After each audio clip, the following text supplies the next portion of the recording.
अरे ये क्या, जब अदालत में सबूत भी थे और गवाह भी, फिर भी एक निर्दोष को सजा मिल गई। तो क्या उसके लिए स्वयं जगन्नाथ महाप्रभु साक्षी बनकर आए थे? जानने के लिए सुनिए ये अद्भुत कथा। ओडिशा की धरती, समुद्र की गूंजती लहरें। जगन्नाथ मंदिर केवल भक्ति का स्थान नहीं, लोगों के विश्वास का जीवित प्रमाण है। कहते हैं यहाँ बैठा प्रभु केवल प्रार्थनाएं नहीं सुनता, अन्याय की आहट भी सुनता है। बहुत समय पहले पुरी से दूर एक छोटे से कस्बे में गोविंद नाम का एक युवक रहता था। सीधा, सरल और सत्य बोलने वाला। वो मंदिर के लिए फूल पहुंचाने का काम करता था। हर संध्या दीप जलाकर धीरे से कहता, नाथ, मेरे जीवन में बस आपका नाम बना रहे। उसका जीवन शांत था, पर एक रात सब बदल गया।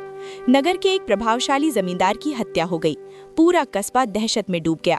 असली अपराधी ताकतवर था, उसे बचाने के लिए एक निर्दोष की तलाश हुई और आरोप आकर ठहरा गोविंद पर। कहा गया कि उसे घटनास्थल के पास देखा गया था। झूठे गवाह खड़े किए गए, कागज तैयार हुए और देखते ही देखते गोविंद अपराधी घोषित कर दिया गया। अदालत में उसने केवल इतना कहा, मैं निर्दोष हूँ, पर यदि सत्य को समय चाहिए तो मैं प्रतीक्षा करूंगा। न्यायाधीश ने कठोर स्वर में सजा सुना दी। गोविंद ने आंखें बंद की और मन ही मन कहा, प्रभु, यदि मैं दोषी हूँ तो ये दंड उचित है, पर यदि निर्दोष हूँ तो आप ही साक्षी बनना। जेल की अंधेरी कोठरी, धीरे धीरे बीतते दिन। कैदी हंसते, तेरा भगवान अदालत में आएगा क्या? गोविंद मुस्कुराता, जब समय आएगा आएगा। उधर न्यायाधीश बेचैन था। गवाहों के बयान उलझे हुए थे, पर राजनीतिक दबाव भारी था। एक रात उसे स्वप्न आया।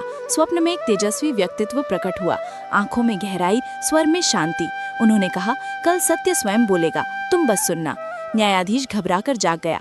अगले दिन अदालत में असामान्य भीड़ थी। तभी दरवाजा खुला। एक साधारण वेशभूषा वाला व्यक्ति भीतर आया। उसने विनम्र स्वर में कहा, मैं उस रात का साक्षी हूँ। सभी चौंक उठे। न्यायाधीश ने पूछा, नाम? वो मुस्कुराया, नाम नहीं, सत्य महत्वपूर्ण है। उसने घटना का ऐसा वर्णन किया जो केवल वास्तविक गवाह ही जान सकता था। हत्या का समय, छुपाया गया हथियार और असली अपराधी की चाल। जैसे जैसे वो बोलता गया, झूठ की परतें गिरती गईं। अंततः असली अपराधी कांप उठा और उसने अपराध स्वीकार कर लिया। अदालत में सन्नाटा छा गया। न्यायाधीश ने कांपते स्वर में पूछा, आप कौन हैं? वो व्यक्ति शांत स्वर में बोला, जब निर्दोष की आवाज दब जाती है तब कोई न कोई साक्षी बन ही जाता है। ये कहकर वो बाहर चला गया, भीड़ के बीच, और फिर अदृश्य। उसी समय मंदिर में एक अद्भुत घटना हुई। सेवकों ने देखा, प्रभु के विग्रह के चरणों पर हल्की मिट्टी जमी थी, मानो वे कहीं बाहर से लौटे हों। वरिष्ठ सेवायत की आंखें नम हो गईं। उन्होंने धीमे से कहा, आज फिर लीला हुई है। उसी दिन गोविंद रिहा कर दिया गया। लोगों ने उससे पूछा, वो गवाह कौन था? गोविंद ने मंदिर की दिशा में देखा और बस इतना कहा, जिसे मैं हर रात साक्षी मानता था। आज वो सबके सामने गवाह बन गया। उसके बाद उसका जीवन फिर सामान्य हो गया, पर उसके चेहरे की शांति अब और गहरी थी।